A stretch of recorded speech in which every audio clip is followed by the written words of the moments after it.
And the last quick review is combining like terms. So 1, get rid of parentheses by doing the distributive factor, which we just learned. Group the like terms and the signs before the term together, and then add or subtract the like terms. So this one does not have parentheses, but I'm going to look for like terms. So I know the 3x goes with the 5x, and here it says you would need to combine or group them using the sign before it. So every time I find like terms, you put the sign before it. Okay, and then those two go together because they both have y's. So if I group these, I have 3x minus 5x plus 7y plus y.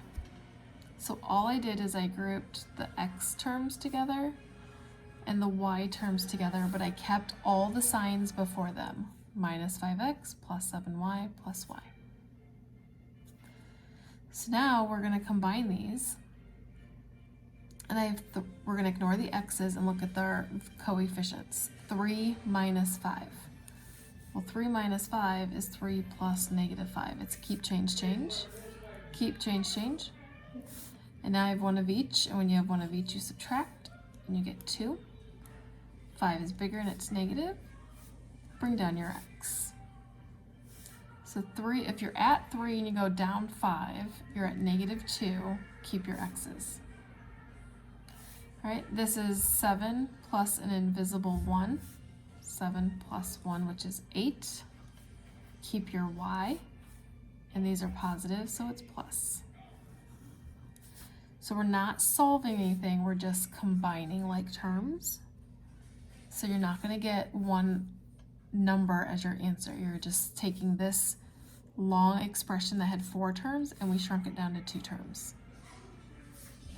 Okay. This one here, if you have parentheses, distribute first. So 5 times 2 is 10, keep your x. 5 times 3 is 15. Keep your plus 9x, keep your minus 8.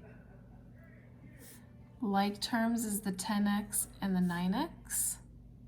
And then the 15 and the minus 8 are constants, which are both like terms.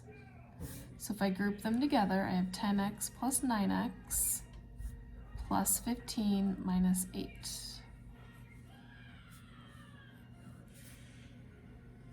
(10x plus 9x is 19x. 15 minus 8 is 7.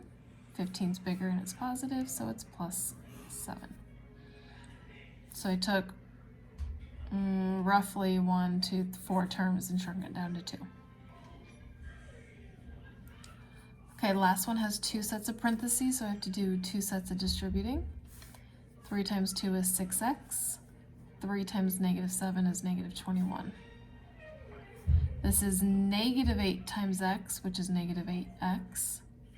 Negative 8 times negative 9 is positive 72. All right, look for your like terms. So I have 6x minus 8x minus 21 plus 72. 6 minus 8, you can't do that, so it's 6 plus negative 8. Keep, change, change. One of each you have to subtract. 8 minus 6 is 2. Keep your negative.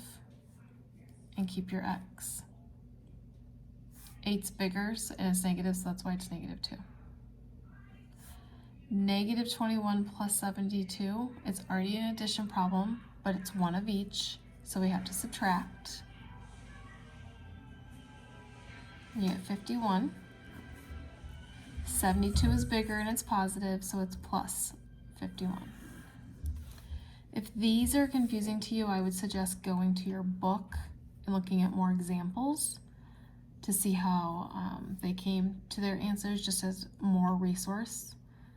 Because these can get confusing, especially when you're working with like the signs before it, like this being negative 8 times x and negative 8 times negative 9.